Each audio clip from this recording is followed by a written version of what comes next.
Tetapi mazhab Syafi'i dan juga mazhab Imam Ahmad. Ahmad ni mana mazhab Hambali lah. Sebab nama dia Imam Ahmad bin Hambali. Jadi mazhab Syafi'i dan Hambali kata wajib berada di Muzdalifah selepas setengah malam, walaupun sedetik. Baik dalam keadaan sedar maupun tidur, berjalan atau berkenderaan. Jadi maknanya di sini tak ada syarat 1 jam, 10 minit, tak ada syarat. Sedetik pun cukup lah. Kita masuk Muzdalifah, kita keluar, dah cukup dah tu. Tetapi tak syarat juga. Dalam keadaan kita tidur ke, kita sedar ini Muzdalifah. Dalam keadaan kita berjalan ke, kita berkenderaan, tak menjadi syarat. Kita tak turun, Ustaz. Kita dalam bas saja ni, bas tak berhenti, dia main pusing aja. Yelah, tapi dah masuk Muzdalifah kan? Yelah dah masuk. Sudah sah lah tu. Nampak tuan-tuan? Jadi tak syarat kita turun. Kalau mazhab Maliki, dia kena turun 10 minit kena tunggu. Tapi dalam mazhab Syafi'i dan Hambali, tak wajib turun. Kita ada di Muzdalifah sedetik, masuk boundary dia, sudah dikira kita sudah sah bermalam Muzdalifah. Tapi syaratnya selepas setengah malam. Kenapa pula selepas setengah malam? Sebab bila kita mengatakan bermalam, maknanya selepas setengah malam. Cuba kalau tuan-tuan dan puan kata, semalam saya bermalam di rumah mak mertua saya, maknanya you overnight lah, you tidur sana. Kalau sekiranya kita kata semalam saya pergi rumah mak mertua saya bermalam di rumahnya, daripada pukul 7 saya ada, lepas isyak saya balik, itu bukan bermalam. Itu awak datang ziarah aja. Pasal masih awal malam. Nampak tuan-tuan? Bahasa menentukan hukum juga. Jadi bila kita kata setengah malam, itu ialah bertepatan dengan bermakna bermalam. Jadi kenalah selepas setengah malam. Dan ini juga diambil daripada perbuatan Nabi sallallahu alaihi wasallam, yang di mana Nabi membenarkan orang-orang yang diberi keringanan agar mereka meninggalkan Muzdalifah selepas setengah malam. Jadi ada orang dia nak keluar daripada Muzdalifah, Nabi kata okey, tunggu selepas tengah malam. Lepas tengah malam baru Nabi kata okey, boleh pergi. Jadi maknanya di sini dalam hukum bermalam Muzdalifah mestilah dikira dari masuk waktunya selepas setengah malam. Kalau masuk waktu wukuf Arafah ialah zuhur, maka masuk waktu bermalam Muzdalifah ialah setengah malam. Itu dia tuan-tuan. Tapi setengah malam ni kira macam mana ya? Setengah malam ni dikira daripada maghrib sampai subuh, kemudian dibagi 2. Itu cara kita kiranya. Macam mana tu? Katakan maghrib pukul 6. Maghrib pukul 6. Kemudian subuh katakan pukul 4 pagi. Daripada pukul 6 sampai pukul 4 pagi ada berapa jam? Ada 10 jam. Bagi setengah, cut half. Jadi 5 jam awal, 5 jam akhir. Jadi kalau pukul 6 masuk maghrib, campur 5 jam, sudah jadi pukul 11. Jadi pukul 11 itulah tengah malam, midnight. Dia bukan kira pukul 12 tuan. Itu midnight pukul 12 tu kiraan jam Inggeris. Tapi bagi kita Islam, kita kena timbangkan antara maghrib dengan isyak. Kalau maghrib pukul 6, subuhnya pukul 5. Antara maghrib dengan subuh berapa jam? 11 jam. Potong setengah. Jadi 5 jam setengah. Jadi kalau gitu setengah malamnya pukul 6 campur 5 jam setengah, pukul 11 setengah. 11 setengah dah kira setengah malam. Jadi tuan-tuan kena tengoklah, maghrib berapa dia? Subuh berapa? Bagi setengah. Itu caranya tuan-tuan dan puan-puan.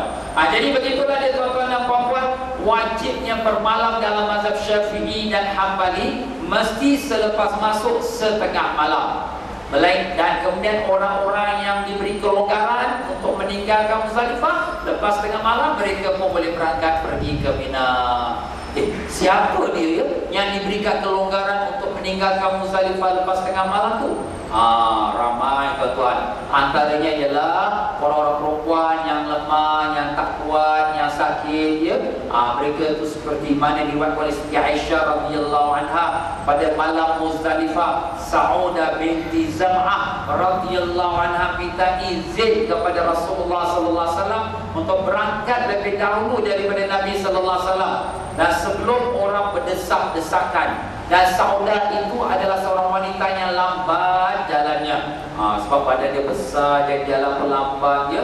Maka Rasulullah sallallahu alaihi wasallam pun memberikan izin hingga dia pun berangkat lebih dahulu. Hadis riwayat Muslim dan Bukhari.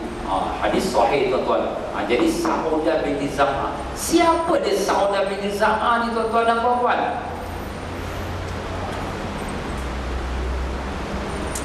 Ia ini bukan sembarang orang tuan-tuan.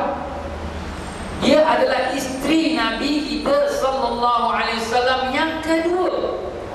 Selepas Sayyidatina Khadijah radhiyallahu anha meninggal dunia, Nabi sallallahu alaihi wasallam menikahi Saudah binti Zam'ah. Pagi hari Nabi bernikah dengan Saudah, petang hari Nabi bernikah dengan Siti Aisyah binti Abu Bakar.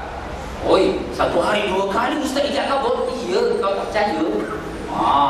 Tapi Nabi tak campur dengan Siti Aisyah. Sebab Siti Aisyah masa tu umur kecil lagi, 7 tahun. Apabila Nabi telah berhijrah ke Madinah, umur Siti Aisyah pun dah 9 tahun, barulah Nabi sallallahu alaihi wasallam bercampur dengan dia.